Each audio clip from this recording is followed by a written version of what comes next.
Querida familia amada de mi corazón, qué maravilla poder tenerles aquí este domingo. Estoy extremadamente complacido, humildemente grato por darme esta oportunidad de compartir estos detalles. Hace unos cuantos meses atrás tuve una experiencia formidablemente única, una experiencia que poco a poco desenvolveré con ustedes. Pero fue una experiencia que notablemente busqué y vino a mí de una forma en la que no estaba esperando. Y tuvo que ver cuando me empecé a evocar un poco más con respecto a la vida y la muerte y cómo ellas son circunstanciales, son amigas, caminan de la mano, la vida y la muerte son lados de la misma moneda. Y la pregunta es, ¿empezamos la espiritualidad como una cuenta de banco en la cual reservamos dinero para que podamos tener como si fuese una aposentaduría, un fondo de retiro para que cuando moramos, entonces ahí sí tenemos nuestro colchoncito de bendiciones y podemos disfrutar de lo que sería la vida después de la muerte? Parecía una forma, no que fuese simplista, pero no satisfactoria. Y ese día en particular decidí emprender un, una odisea, por así decirlo, vaya con los cortometrajes que hay hoy en día sobre la Odisea. Y no fue una de las formas más esperadas y angelicales de poder hacer meditación. Pues de esa reunión tan extenuante de cerca de 12 horas, en la que encontré un grupo de personas que parecían promoverse hacia ese mismo lado, personas extremadamente dolidas, en donde ese grupo que nos reunimos, eh, vivían un duelo, vivían una tristeza profunda y tenían diversas razones por las cuales nos juntamos para poder hablar, para poder meditar. Fuimos de la forma más simple vestida. Yo llevé un poncho y nada más que una ropa para poder pasar esa noche ahí, como si estuviésemos acampando en un lugar en donde la mayor parte de las personas sentían un cierto miedo porque no querían sufrir consecuencias con la ley por no estar necesariamente regulares en el país, pero tenían el deseo de poder emprender su vida y de poder seguir adelante. Y entonces ese momento de meditación se volvió un poco un momento de pánico porque no se sentía que pudiese uno relajarse del todo porque se tenía que ver a cada rato si alguien se acercaba o no, y parecía que estábamos haciendo algo ilegal, pero no estábamos haciendo nada ilegal, simplemente era un grupo de personas que estábamos ahí unidos por una misma pregunta: ¿qué cuenta como espiritualidad? ¿Qué cuenta como espiritualidad? Aquí yo llamo a la espiritualidad espiritualidad. ¿Cómo defino la espiritualidad? ¿Cómo se identifica la espiritualidad?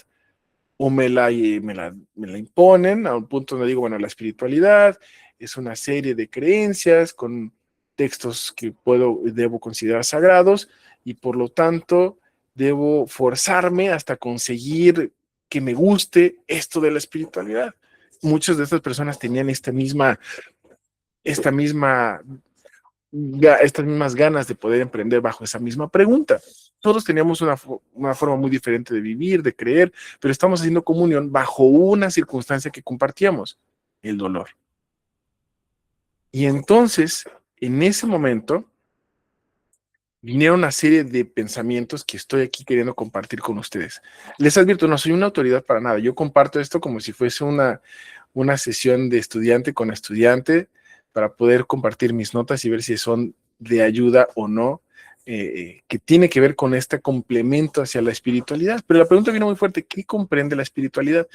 Y esa pregunta quedó muy grabada en mí. Bueno, termina esta sesión domingo en la mañana, comemos un caldito de pollo y nos vamos todos. Emprendemos un momento en donde nos retiramos y era domingo, entonces dije, voy a un servicio local para poder participar de mis sacramentos y poder tener la clase y poder retirarme. Pero no tenía mi ropa usual que nosotros acostumbramos culturalmente a tener, con una corbata, una camisa, y pues emprendimos para nuestros servicios dominicales. No, simplemente yo estaba con los mismos pantalones de mezclilla o jeans y mi poncho largo y con la misma barba que ustedes conocen y el mismo cabello, y entonces llego casi un poco tarde, veo que van a punto de empezar los sacramentos y entro a la reunión sacramental sin ningún tipo de vergüenza, pero nadie me conocía ahí, entonces empiezo a caminar hasta la parte de enfrente del banco y me siento ahí. Y veo que el obispo que estaba presidiendo entró en pánico.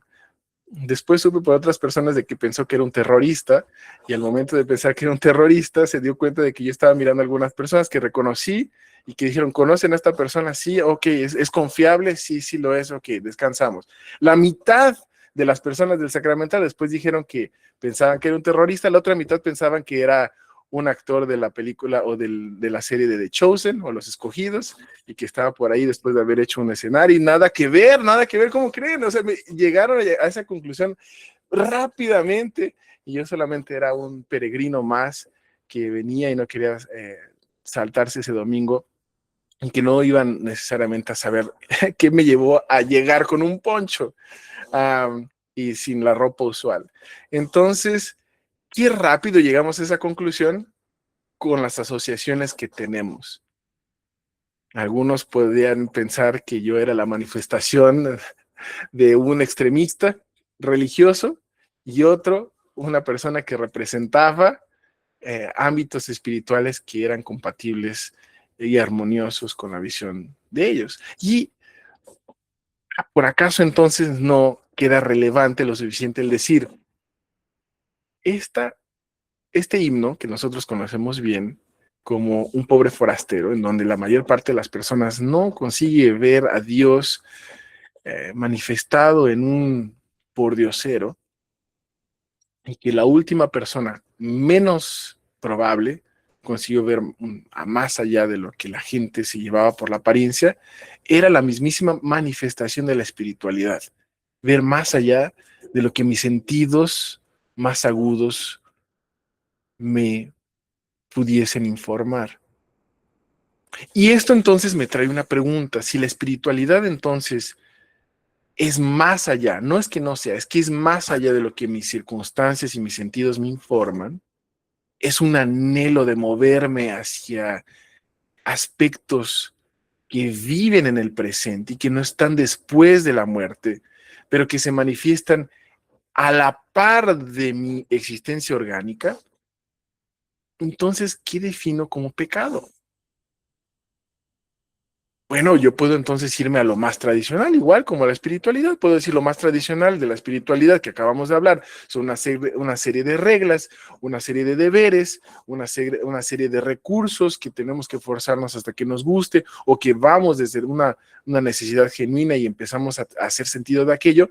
Bueno, entonces el pecado no está muy diferente del realmente creer que son romper ciertas reglas que nos indican cuál es el perímetro de dónde debemos de funcionar para nuestro propio beneficio. Nos establecen como que un perímetro de una arena en donde es seguro para que nosotros juguemos o exploremos, pero no está equivocado eso. Pero podría ser más, podría ser diferente, podría ser como un vaso medio lleno, medio vacío, podría ser las dos al mismo tiempo, podría tener otra percepción de lo mismo pero con otros ojos, podría existir esa misma circunstancia en donde puedo ver el contraste de la categoría de la luz y la oscuridad, pero que también respeto el que la oscuridad no sea una entidad diferente, simplemente la ausencia de la luz, porque desde entonces hemos creado y hemos visto y hemos entendido válidamente que la experiencia de un ser humano se define por categorías. Puedo ver el vicio, puedo ver la virtud, puedo ver la luz, puedo ver la oscuridad, puedo ver la noche, puedo ver el día, puedo ver el cielo, puedo ver la tierra, puedo ver la alegría, puedo ver la tristeza, puedo ver la fe, puedo ver la desesperación. Pero pareciese entonces que no está peleada esta forma de categorizar el mundo con otras formas de entender la vida que van paralelas a mi forma de percibir esto. Lo que quiero decir es que un vaso medio lleno no se pelea con la percepción de ver un vaso medio vacío. Las dos son válidas. Entonces, puedo entender que si bien un pecado puede sí ser el quebrar un mandamiento, también puedo yo percibir que el pecado es válido verlo como el efecto secundario de una falta de alineación de mi ser. Y entonces esta falta de alineación me lleva a que se manifiesten lo que considero pecados. Cualquier tipo de pecado, desde los más prominentes y hablados hasta los más sutiles, como el no creer en uno mismo, como el sufrir de una falta de entendimiento y de identidad, de quién yo soy, de mi potencial, del dudar de mí. Pero estas preguntas no pueden ser nuevas.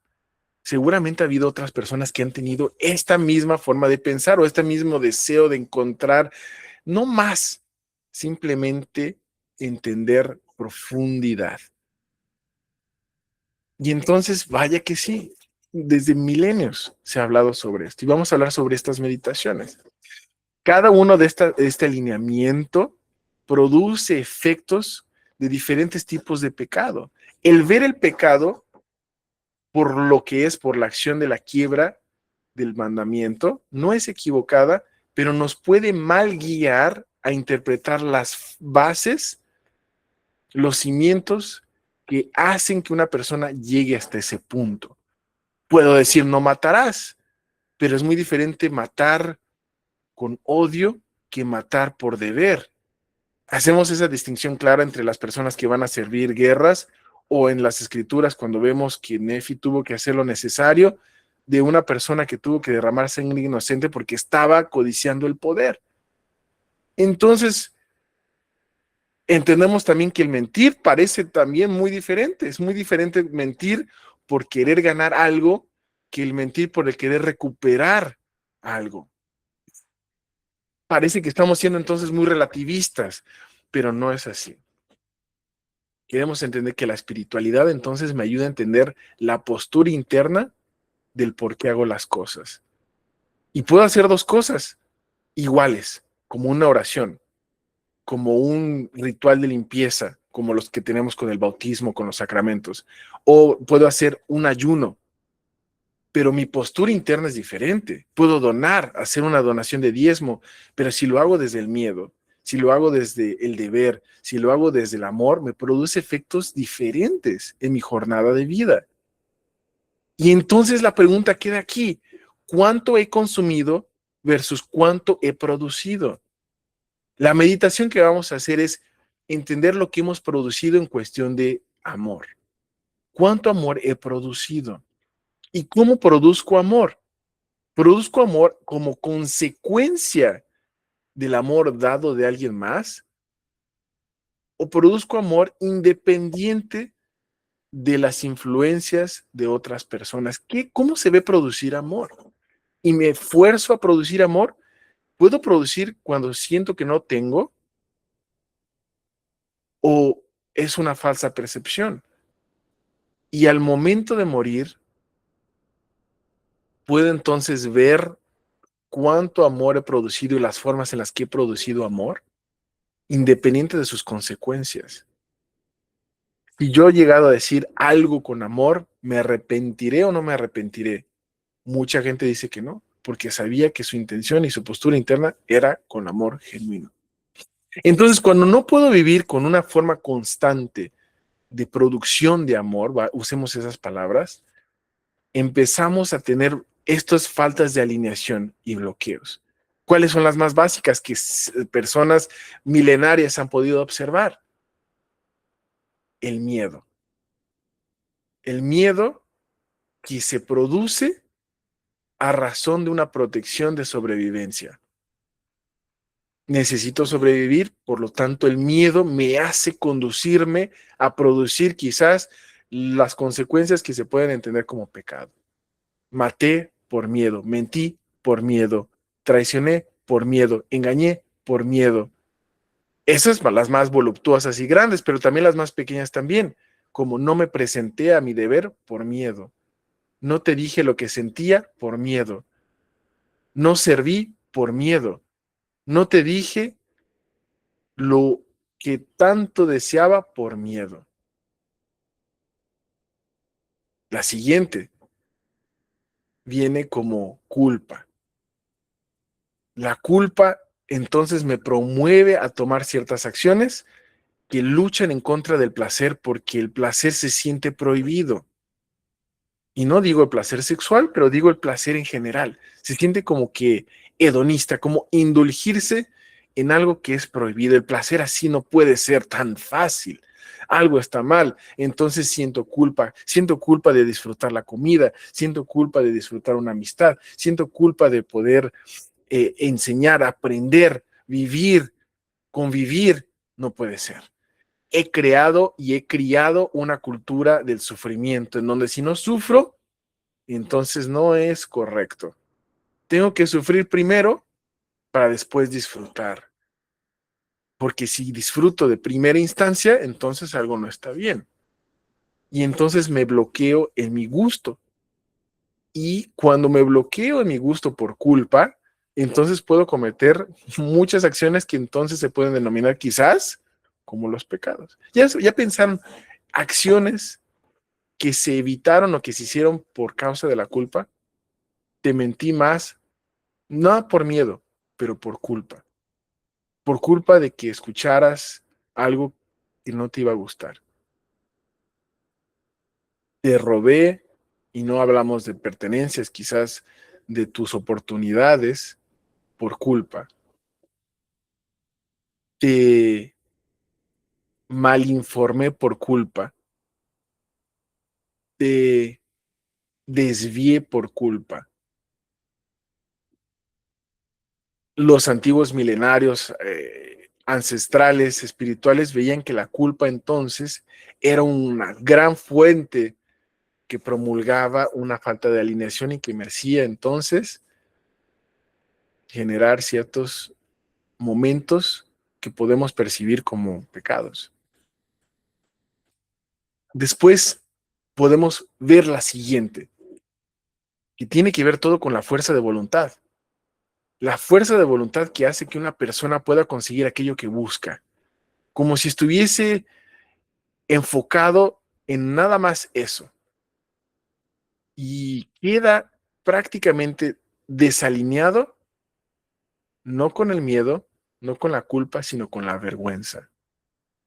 No hice lo que necesitaba hacer por vergüenza. No busqué aquello que necesitaba por vergüenza. No pregunté por vergüenza. No te dije esto por vergüenza. Cometí más errores por vergüenza. Me escondí por vergüenza. Y entonces empieza como una bola de nieve a traer más acciones, donde la vergüenza me hace que mienta, donde la vergüenza hace que yo culpe a otras personas, donde la vergüenza me hace que no tome responsabilidad de mis acciones, etcétera, etcétera, etcétera. Y entonces la vergüenza me come mi fuerza de voluntad, porque ya no puedo yo ir atrás de lo que yo siento como un llamado interno que tengo que hacer. El siguiente, y vamos a explorar cada una de estas en cada una de estas sesiones y haremos una meditación para poder abarcar cada una de estas.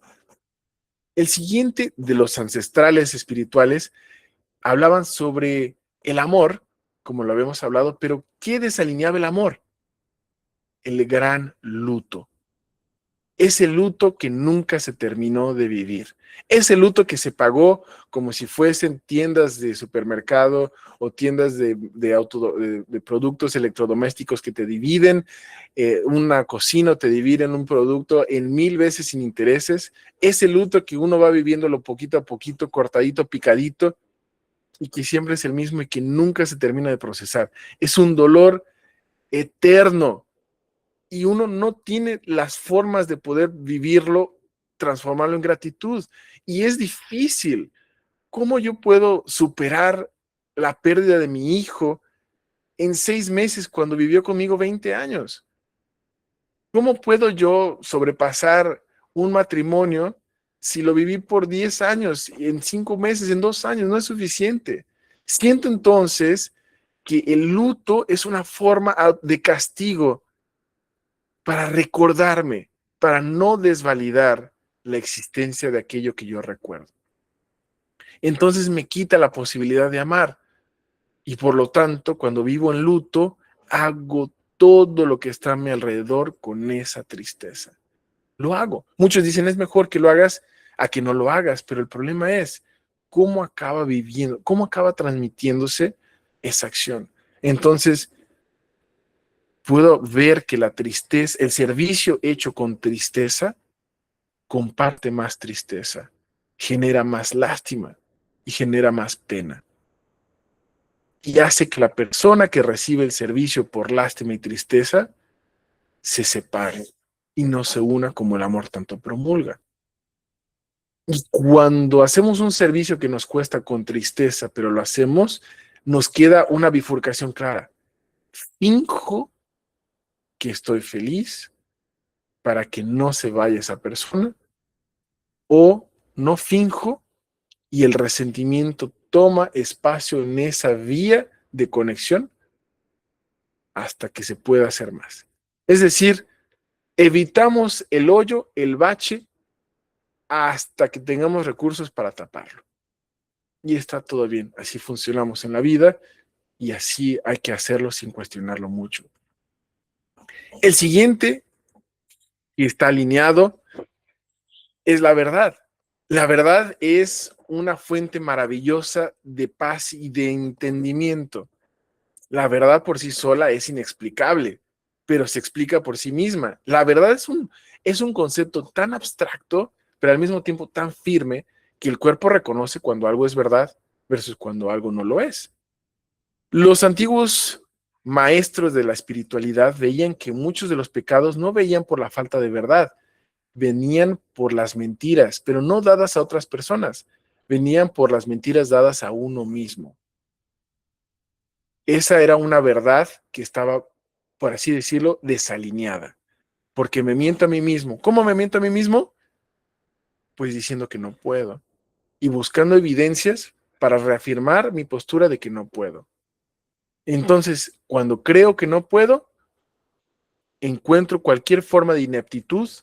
Si son 3 formas de ineptitud versus 5 formas de aptitud, corto las de aptitud y me quedo con las de ineptitud para poder entonces convencerme y convencer mi cuerpo de que no puedo. Las mentiras a uno mismo vienen en diversas formas. No merezco ser feliz, merezco el castigo, merezco un eterno sufrimiento, merezco lo que tengo, no merezco más. Soy lo peor, merezco morir, no vivo para ser feliz y no puedo llegar a tener la armonía que tanto busco. En fin, una permutación de diferentes mentiras que uno vive. Pero el trabajo más honesto aquí era poder sentir una transparencia para poder decir, ¿realmente es como es? ¿O hasta qué nivel siento que no merezco algo? ¿Y en qué áreas de mi vida, en qué esferas de mi vida? Quizás en mi familia no tengo esas mentiras. Digo, mi familia es maravillosa y lo puedo sentir y siento que mis hijos, me merezco los hijos que tengo, pero en el trabajo sufro porque digo, no merezco esto, pero al mismo tiempo lo merezco. No tengo educación, por lo tanto no valgo nada.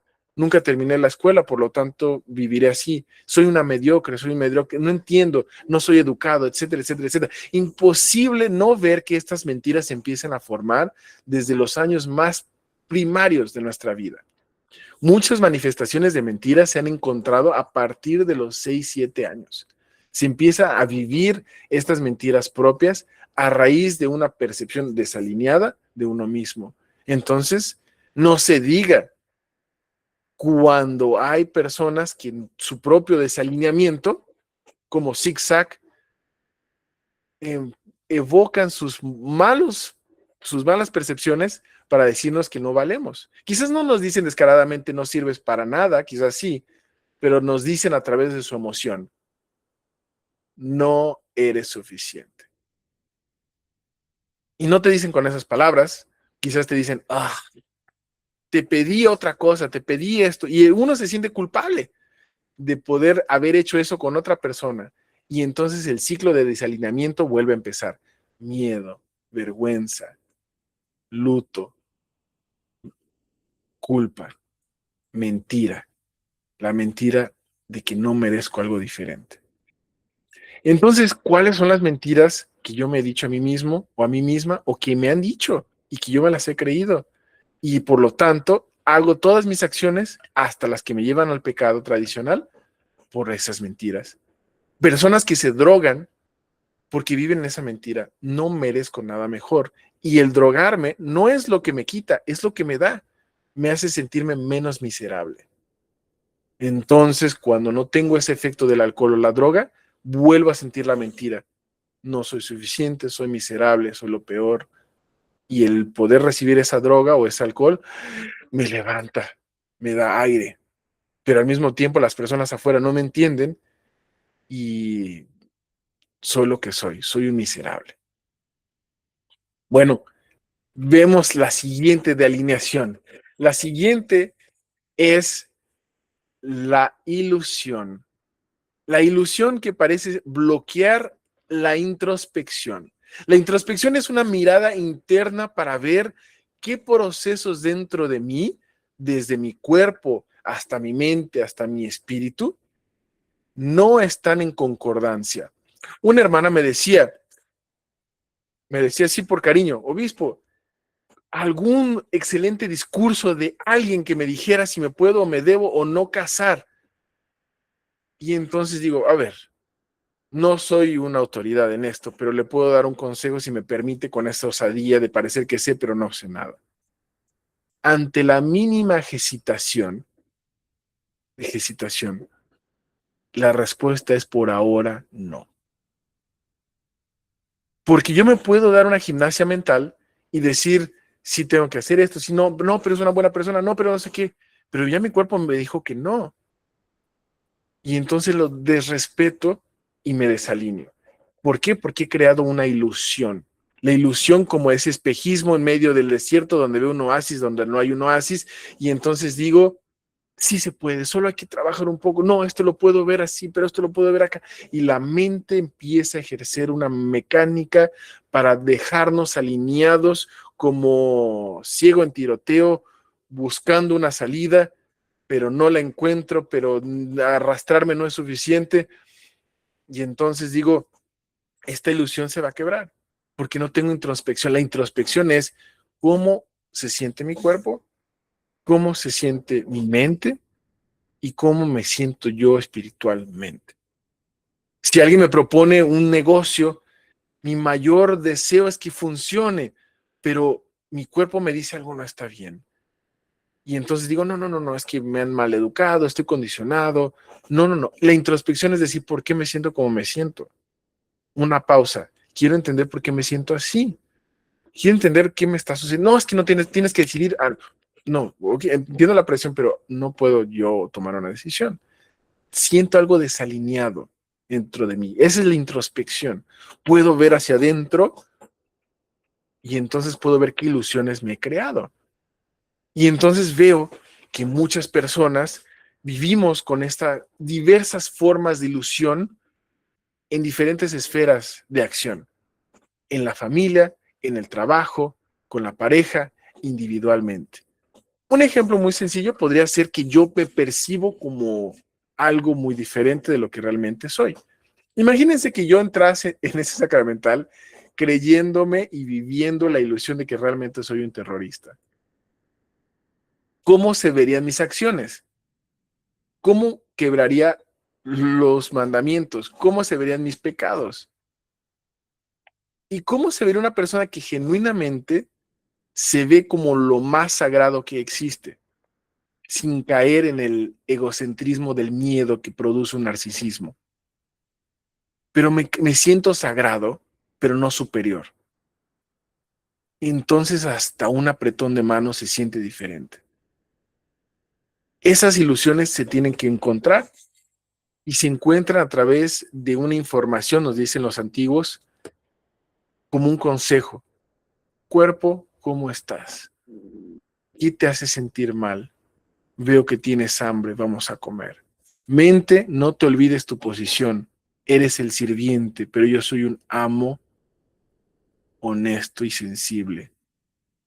Y el espíritu que me permite llevar a cabo la conciencia del ser.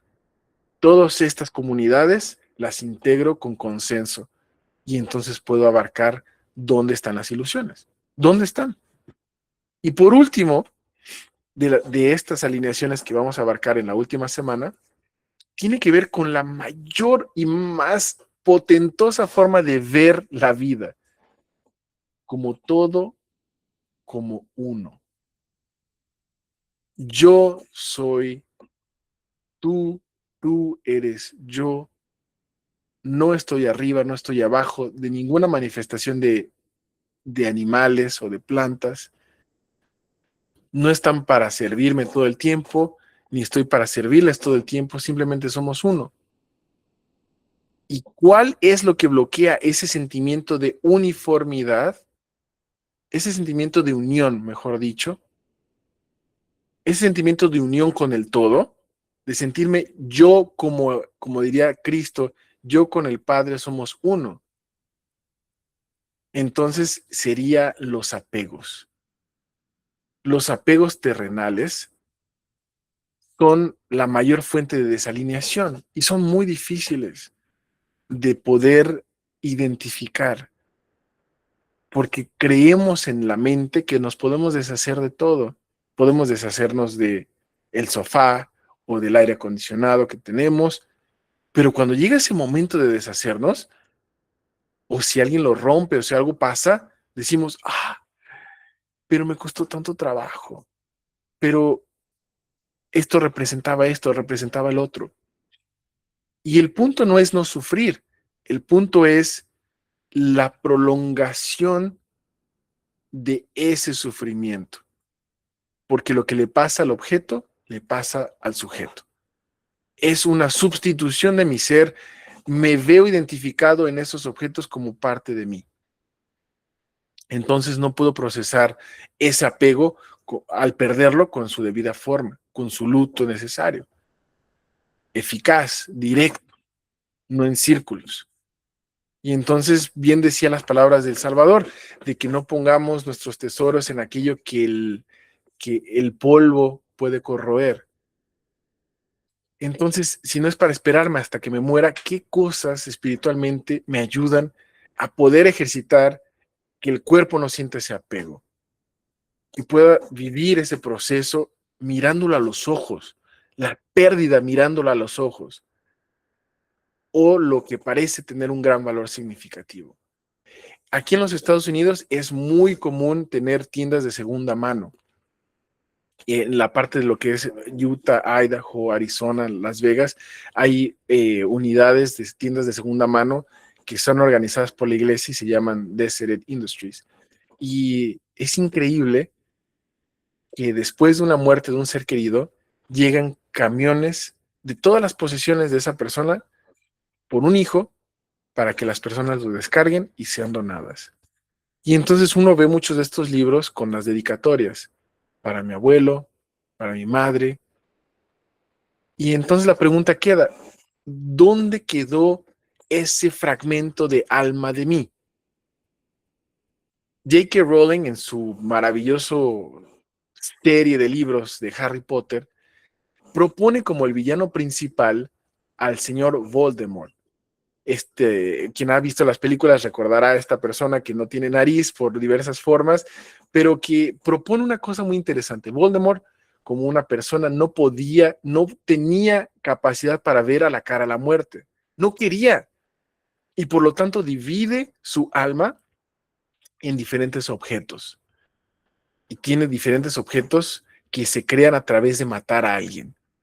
En este caso no estamos hablando de que vamos a matar a alguien, pero estamos diciendo que cuando tenemos apegos muy fuertes sobre objetos, entonces una parte de nuestra alma y de nuestra capacidad de vivir se va también ahí.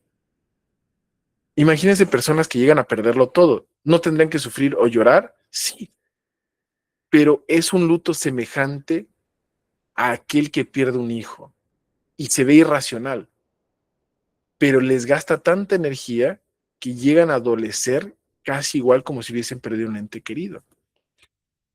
Las fotos, por ejemplo, de álbumes de fotos donde personas que sirvieron su misión en México en 1970 y poco, había varias personas en Rexburg, Idaho, que se fueron para hacer sus misiones y guardaron todos en lo que sería un ático. Y había una represa cerca que se rompió y toda esa agua inundó varias partes de Idaho hasta llegar a Rexburg. Y todas esas personas que dejaron sus cosas ahí perdieron todo. Lo que más decían que les dolía no eran los, los sofás o las camas, sino eran las memorias en forma de fotos. Inclusive el presidente Eyring hablaba sobre cuando pasó eso, él en dónde estaba. Él estaba en el templo de Idaho Falls y no podía regresar a su casa porque sus hijos estaban en Rexburg y él estaba en Idaho Falls, que es una ciudad más abajito, como unos 25 minutos de Rexburg. Y la preocupación para la esposa era real, pero para él no. Sabía que estaba todo bien. Que su tesoro no estaba en estos recuerdos genuinos y maravillosos en forma de fotos, pero sí en el saber de que ellos están para con él y para con su esposa para siempre. Entonces esa certeza era como que la podía cargar con él mismo, sabiendo que podía darlas como si fuese en un altar para quien las pidiese. Te doy una parte de mí y la regenero. Era como una vela encendida que puede encender otras 1000 velas sin perder su potencial de iluminación. No es como que cada vez que comparte su luz con otras velas, la vela se hace menor o se muere. Sigue compartiendo. Entonces dice que el desapego cuando viene del amor se siente así. Imagínense los sacrificios que ha pedido Dios durante los años enormes de la vida, donde dice, dame esto, dame el otro. El mayor apego se vivía entonces en las posesiones. Tengo que dar lo mejor de lo mejor, me duele, pero está bien, es un ejercicio y es válido. Pero llega El Salvador y entonces entiende que esas posesiones, aunque son importantes y ejercen una gran disciplina para el cuerpo, para que entienda de que se tiene que liberar de estas posesiones que al final en la muerte no van a valer nada, dice, el mayor entonces de los desapegos en forma de sacrificio es un corazón quebrantado y en espíritu contrito. Eso es lo más difícil, desapegarme de mi versión inflada de quién yo debo ser. Entonces, si alguien más joven que yo viene a quererme enseñar cómo orar, no lo veo como una forma irreal de posibilidades. Por el contrario, digo, vamos a ver qué me enseñas. Y entonces se vive esta experiencia de que el que no es como uno de estos más pequeños no podrá entrar al reino de los cielos porque estos niños no tienen estas categorizaciones de yo soy aquí y tú eres acá. Por el contrario, viven con una curiosidad y un apetito abierto. Ese es uno de los mayores atributos que parece ser celestial, el, el ser curiosos y con un apetito abierto. Entonces, estas son las alineaciones que vamos a explorar. Todas estas nos dicen que cuando estamos promulgados a vivirlas con mayor intensidad, y nuevamente las menciono, yo sé que me dirían, no, pues sería buenísimo tener una referencia visual para poder tenerlas aquí, sí, sí, tienen toda la razón, y vamos a hacer cuestión de hacer unas diapositivas para ello. Empiezan con el miedo. El miedo como primera de ellas. Vamos a explorarla con una meditación y con un concepto muy claro sobre lo que es el miedo. Después, la culpa. ¿Qué culpas hemos vivido? Que son necesarias para poder explorar. También queremos entender cuáles son las vergüenzas que hemos sufrido, las vergüenzas que nos hemos promovido, lo que hemos perpetuado en nosotros mismos también. Queremos también ver el luto. Queremos entender las vergüenzas, creo que ya las mencioné, las mentiras, las ilusiones, no los anhelos, las ilusiones y los apegos. Dice por ahí, y veremos al final de este curso, que si puedo identificar estas fuentes tan necesarias de entendimiento, podré ver con mayor discernimiento mis acciones y las acciones de los demás. Podré ver entonces cuando una mentira, que decimos que es un pecado, mentir, entonces viene por causa de un apego, viene por causa de una mentira, la mentira es hecha por causa de un dolor o de una vergüenza o de una culpa o de un miedo. ¿Se imagina poder tener esa claridad de poder diferenciar cuando una acción viene motivada como una desalineación de una de estas formas de vivir la vida, entonces puedo vivir lo que la gente que ha explorado estas áreas llama de compasión. Siento compasión y siento que mis entrañas se llenan de caridad. No para justificar lo que se ha hecho, por el contrario, para no engancharme en lo que no está en mi control. Muchas personas dicen, no, no te enganches, no te quedes ahí, no, no, no, no, no. Si yo puedo entender esto con ese nivel de discernimiento colectivo en mi propio cuerpo, entonces el que hasta me despidan de un trabajo me va a causar dolor, me va a causar una fuerte diferencia de emociones, pero no me va a hacer que circule y circule y circule bajo el mismo evento. Voy a poder procesarlo de una forma directa y continua, hasta en zigzags, pero continuo y derecho. Voy a poder hacer esto que muchas madres viven cuando han vivido un parto no de cesárea. Madres que han tenido un parto no de cesárea, muchas parteras le dicen, estás empujando, pero no estás empujando en dirección hacia abajo. Tienes que empujar con foco hacia abajo y no solo empujar por empujar, porque no hace diferencia alguna. Muchas mujeres no entienden eso en ese momento y las parteras les ayudan a entender cómo el cuerpo hace que pueda empujar hacia abajo para que puedan hacer una misma entidad viva. Y entonces hubieron dos nacimientos, si es que la madre escoge contarse como una nueva madre. Así entonces podemos renacer nuevamente en este aspecto, porque las situaciones vendrán, los momentos de tristeza deben de venir, los momentos de preocupación también vendrán, pero cuando se habla de acciones de otras personas, podré vivir con compasión lo que se me hace, sin engancharme, y poder hacer lo que parece una locura, no pagar con la misma moneda y hacer algo que la otra persona no espera, no porque quiero ganarme su punto bueno, no por querer ganármela, sino porque es lo que es natural de mí, voltear la otra mejilla, no para dejarme, sino simplemente porque vivo con otra esfera de entendimiento. Es como si estuviese con un niño que me roba o me miente y para pagarle, mi cuerpo me pide mentirle y robarle. Suena ridículo, pero un niño no le haría eso. ¿Qué se diría más a un niño mal desenvuelto espiritualmente en forma de adulto?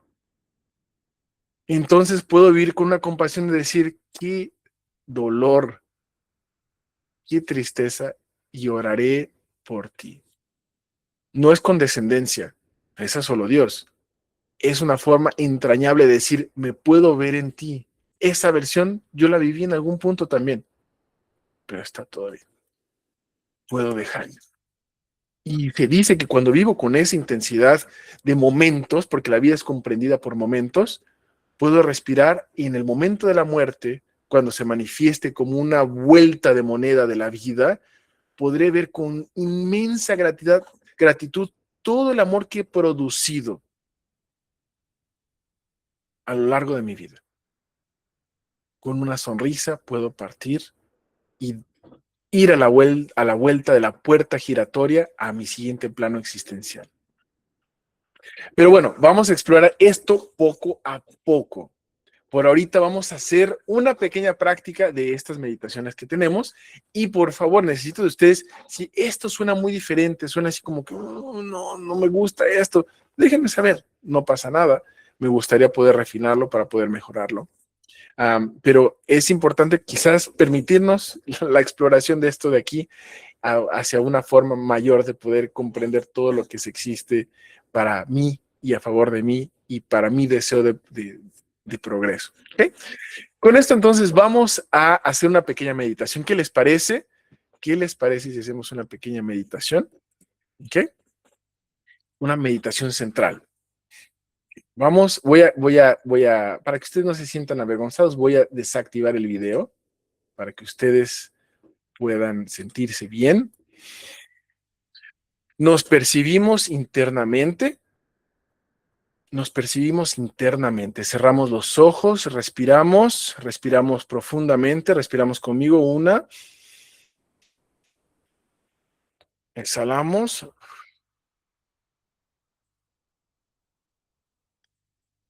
respiramos nuevamente,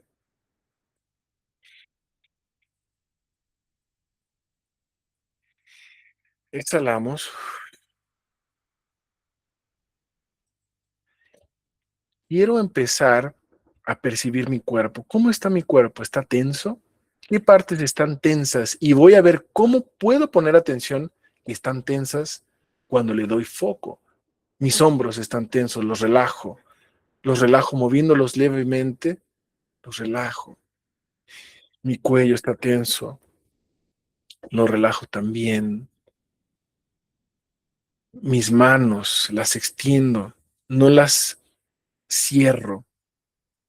Mis piernas no las cruzo, las dejo cimentadas al suelo. No me froto, quedo quieto o quedo quieta. Mi estómago, ¿cómo está? Gruñe, está con hambre. Le digo, estamos bien, vamos a meditar. Respiramos, exhalamos, respiramos con fuerza, retenemos, exhalamos. Me permito entonces empezar a explorar cómo mis párpados se sienten. ¿Cómo se sienten mis párpados? ¿Se sienten cansados? ¿Se sienten leves? ¿Tuve una semana difícil? ¿Tengo un comienzo de semana bueno? Quiero que mis párpados se sientan pesados. Mis párpados se sientan pesados. Poco a poco veo y el foco son mis párpados. Busco no dormirme, aunque mi cuerpo me pida relajarme hasta dormirme. Ya le daré descanso a mi cuerpo en unos momentos. Estoy reflexionando sobre mí. ¿Cómo estoy? Me pregunto. ¿Cómo estoy? Respondo. Respondo hacia mí mismo, hacia mí misma. La pregunta, ¿cómo estoy? Lo digo en mi mente. ¿Cómo estoy? La respuesta es ¿cómo? ¿Estoy bien? ¿Puedo elaborar más? ¿Estoy mal? ¿Puedo elaborar más? ¿Por qué?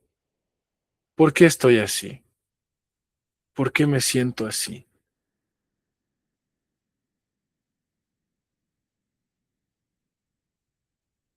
Voy a mi siguiente pregunta. No trato de resolver la respuesta que se me dio, solo escucho en presencia. Escucho. Aquí estoy para escuchar. Aquí estoy para vivir. Le pregunto a mi mente, le pregunto a mi cuerpo, le pregunto a mi ser, ¿de qué tengo miedo? ¿De qué tengo miedo? ¿Tengo miedo de una muerte? ¿De no dar trabajo para mi ser? ¿De no tener recursos financieros? ¿O no tengo miedo hasta que ahora que pensé sobre la pregunta del miedo me dio miedo? Me da miedo el miedo. Sonrío un poco, continúo viviendo. No trato de resolver la respuesta, vendrá después. Me pregunto ahora, ¿dónde siento vergüenza? ¿Y por qué siento vergüenza?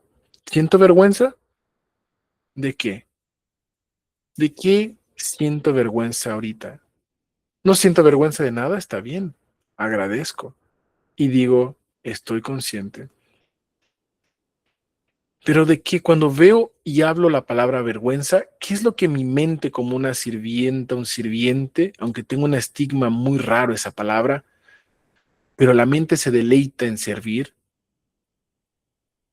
¿Qué imágenes me vienen a la mente con respecto a vergüenza? ¿Qué imágenes me vienen a la mente con respecto a la vergüenza?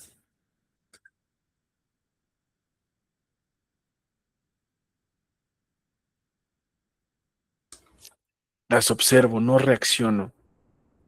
Esto es lo que la vergüenza me ha traído. Le pregunto a mi mente, ¿hay algo más?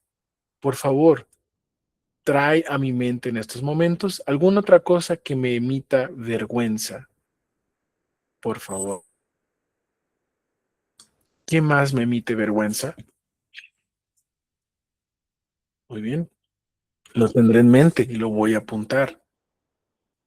Quiero explorar el luto. ¿Qué siento como un gran dolor de tristeza en forma de luto? Le pregunto a mi mente como un maravilloso sirviente o sirvienta. Tráeme los recuerdos y las sensaciones de tristeza que están actualmente presentes. ¿Qué es?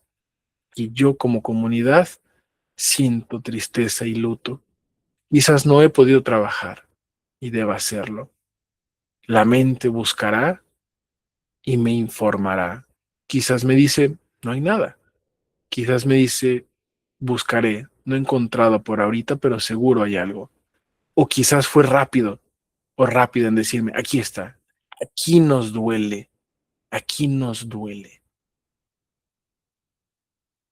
Muy bien. Agradezco con amor. Gracias. Gracias por informarme. No busco resolver, no busco bloquear, no busco evitar, simplemente agradezco la información. La siguiente, le voy a pedir al cuerpo, no a la mente esta vez, al cuerpo, las mentiras. ¿Qué siento con el concepto de mentira? Cuando alguien me miente, ¿qué siento? El cuerpo me debe decir si se acelera mi respiración, es información. Si no siente nada y se siente adormecido el cuerpo, también. Pero cuando alguien me miente en mi cara, cuando lo hace de propósito, cuando lo hace sabiendo que está mintiendo, cuando sabe que la mentira no le va a funcionar, o cuando es una mentira mal elaborada, cuando es una mentira floja, una mentira descarada, ¿cómo me siento? Quiero preguntarme cómo me siento. El cuerpo me preguntará quizás, ¿por qué estás preguntando esto? Quiero saber para poder tener compasión. Quiero tener compasión de quien use este recurso para protegerse. Debe ser algo necesario el sentir compasión. No por la persona, sino por mi proceso de progreso. ¿Qué información me trajo el cuerpo sobre el concepto de mentiras? Primero identificaré las mentiras de los otros para poder entender las mentiras que me digo a mí mismo. Voy a la siguiente. ¿Qué ilusión, le digo a mi mente, está presente? ¿Qué es algo que veo que quizás ya mi cuerpo me ha dicho, esto no es una verdad? Lo estamos viviendo como un espejismo, como una ilusión. Quizás de que mi familia no es tan armoniosa, quizás que yo tengo disparos no muy gentiles contra otros y contra mí mismo, pero no me gusta verme así. ¿Cómo me veo? Pero no con violencia, ¿cómo me veo? ¿Cuál es la ilusión de mí? ¿Qué partes son ilusiones de mí? ¿Qué partes son ilusiones del otro?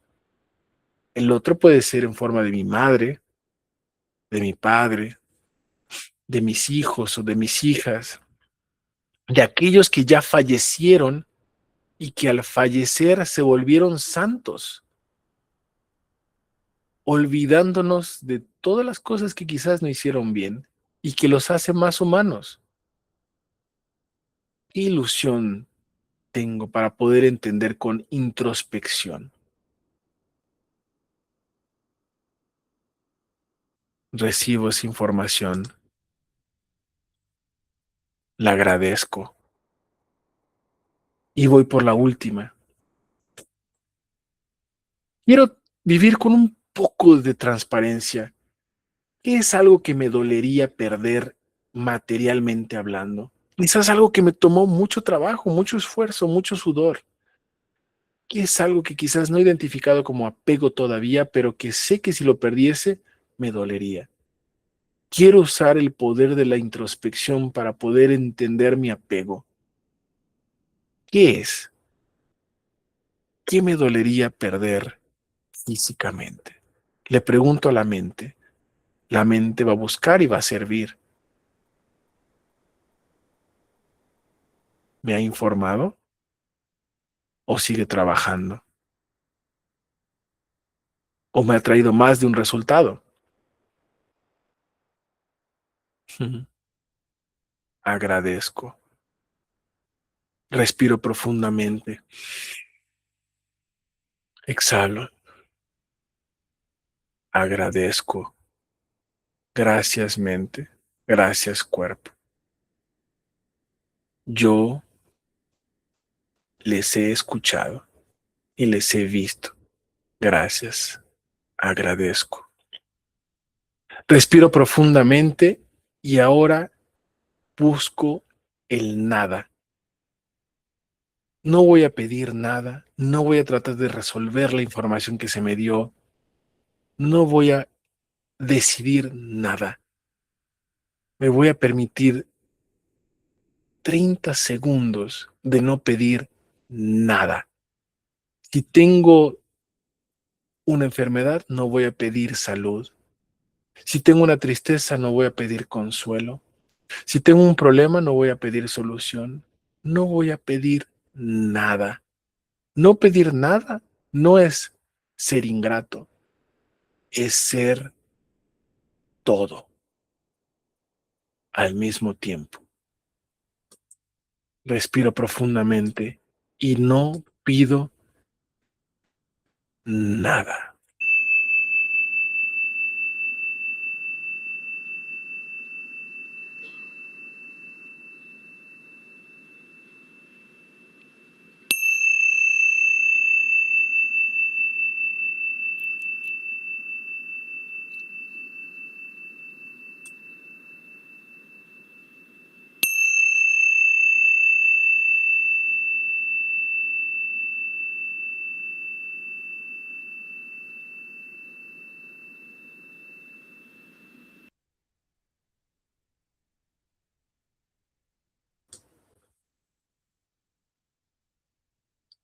Antes de terminar,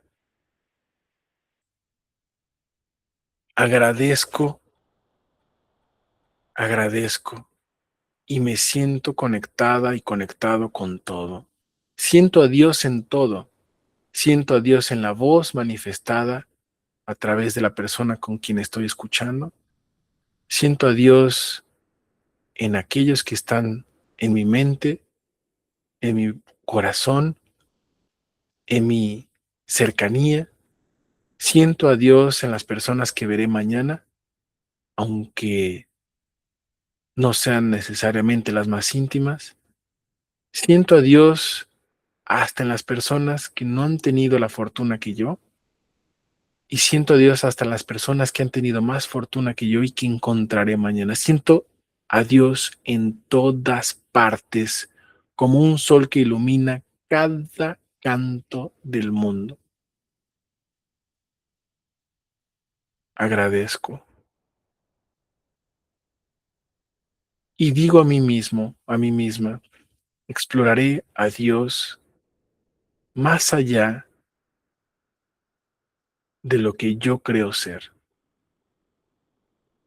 Para cuando llegue el momento de cruzar el velo, pueda sentir todo el amor que es. No que fue, no que será, que es. Agradezco. Puedo sentirme lejos del miedo, lejos de la vergüenza por un segundo, lejos de la culpa, lejos de la vergüenza, lejos de la mentira y lejos del apego. Cuando me siento lejos, por ende puedo sentirme lejos del pecado. y me siento cerca de Dios. Puedo ver que el pecado entonces es solo una manifestación de cuando no estoy alineado. Tengo compasión de mí. Siento gratitud de mí. Siento fuerzas de mí. Siento ganas de vivir por mí. Agradezco. Me permito esta meditación no por quien está hablando, sino por quien yo soy. Entre todos los caminos y los misterios de Dios, cruzamos nuestros puntos de encuentro ahora y no después. No importa si las personas afuera me ven como un santo o como un terrorista, yo aprenderé a ser quien yo soy. Una manifestación de la divinidad de Dios. No con mis palabras, no con mis acciones, sino por ser yo. Yo soy yo. Respiro profundo, retengo, exhalo, respiro con fuerza, retener, expirar. Empiezo a abrir mis ojos lentamente. Mientras veo los ojos, empiezo a ver la luz me iluminando y agradezco. Y con ese sentimiento, regreso a mi sesión de trabajo en esta primera reunión introductoria del curso de meditaciones de una existencia lúcida. Muchas gracias, mi querida familia. Qué maravilla, qué momento de poder estar aquí. He puesto estos videos, he habilitado el video y vamos a la última parte de nuestra reunión. Espero que puedan participar porque no nos toma más tiempo. Tenemos unos 15 minutitos más. Así que nos vamos a dividir. Nos vamos a dividir. Y va a ser un grupo muy pequeño, porque vamos a hacer estas meditaciones también dividiéndonos. Va a ser interactivo. Pero no se preocupen, no va a ser nada, nada violento, nada más allá de lo que nuestras capacidades nos dan. Quiero dividirme con las personas que me tocan y poder solamente hablar sobre pensamientos. ¿Qué me vino sobre esta meditación? ¿Qué me vino sobre lo que escuché? Dialogo, hablo, digo, no me gustó, sí me gustó, estoy de acuerdo, no estoy de acuerdo. No importa. Expreso lo que siento. Primero tengo que percibir si lo que expreso me es aceptable expresar. Y ya lo digo. ¿Ok? Nos vamos a dividir por unos 7 minutos. Yo estaré pasando por cada uno de ustedes. Soy una mosca en la pared, no me escuchen. Pero lo vamos a hacer con 3 personas. Y ahí, a partir de ahí, regresamos, tomamos una foto de despedida y nos vamos a empezar nuestra semana. Están el micrófono activado, el video activado. Espero entonces que no me pase como muchas otras veces que se separan y no tienen cómo hablar. Así que listos. 5, 4, 3, 2, 1.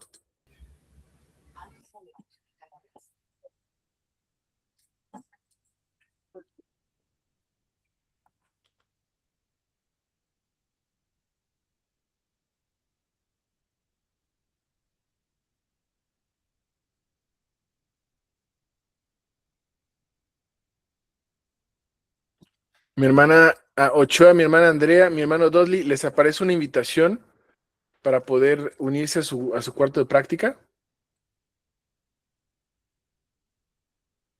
Y si no están disponibles, todo bien. Arriba, ¿verdad? Presiona para unirte al breakout. Ajá. Sí, ese mismo.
Andrea, sigues ahí, creo que nada más tú y yo quedamos. Ya no sé si nos van a regresar o no. ¿Qué quiere opinar? Aquí tenemos a Lali. Ingrid, Lali, los Reyes y regresamos. Ahí pasamos a otro lado. Pero pequeña. Sale.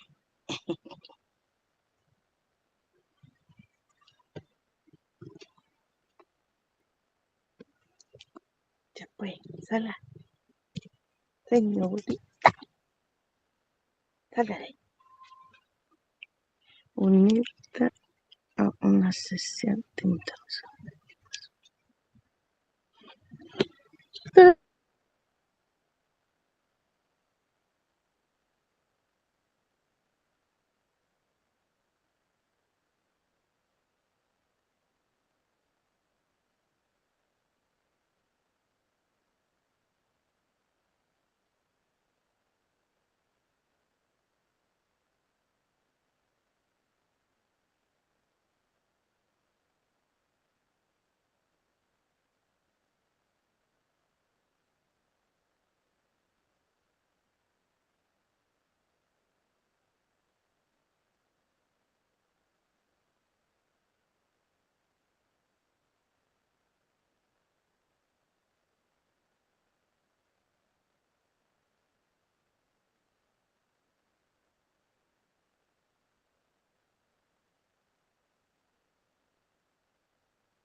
Julia, la de mi corazón. Ahora sí, bienvenidos de regreso. Estamos por terminar esta reunión de 1 hora y media.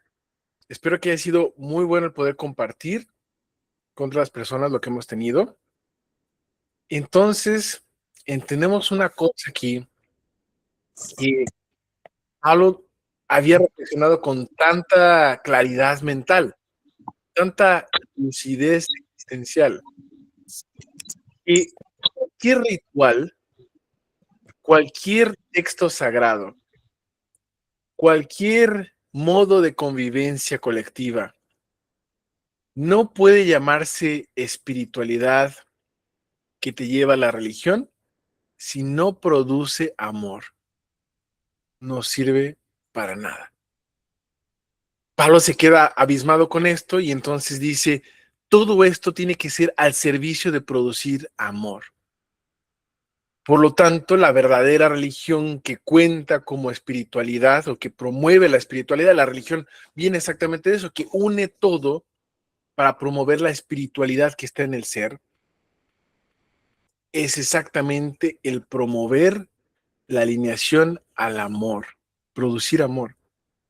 Y cuando como colectivo no estamos alineados bien, no producimos amor como colectivo en nombre de Dios, producimos, adivinen qué, miedo, vergüenza, culpa, dolor, mentiras, espejismos, ilusiones y apegos. Entonces yo les mando del fondo de mi corazón el mayor amor por ustedes. Que sientan mucho amor y mucho deseo por esta semana para ustedes. Porque ustedes son yo soy en ustedes, así como Dios es en Cristo y Cristo es en Él. Que tengan una linda semana y no se me vayan, pongan sus cámaras para poder tener una foto colectiva, ejerciten esos pómulos. Empezamos semana que viene con las primeras dos. No vamos a hablar solamente, vamos a convivir y compartir, pero va a haber tarea. Va a haber tarea para ustedes. Pero por hoy no. Solamente vean las notas que tienen, vean las cosas que dan vergüenza, vean las cosas que no dan. Solo en general, ¿qué sentí? ¿Qué compartí? ¿Qué me dio? Si al hacer la meditación sentí que alguien entró y me iba a ver y iba a decir, pero este loco, esta loca que está haciendo, ya me estoy yo castigando con vergüenza, con miedo, con preocupación. Entonces digo, por ahí pues puedo empezar. Quiero meditar como cuando alguien está bailando, sin preocuparme lo que dicen los demás, aún si no hubiese música. ¿Ya pensaron eso? Bailar sin haber música, va a decir, nos preocupa tanto lo que piensan de nosotros. Bueno, no se diga de la meditación. Imagínense una meditación así, previa a una oración con Dios. ¡Ah! Se van a volver locos, así en el buen sentido de la palabra. Va a ser una experiencia potentosa, potentosa. Y quiero eso compartirlo como un estudiante, no como una autoridad de nada. No soy autoridad de nada, ni en mí mismo. Solo soy un estudiante ávido a poder compartir estas notas con ustedes, ¿ok?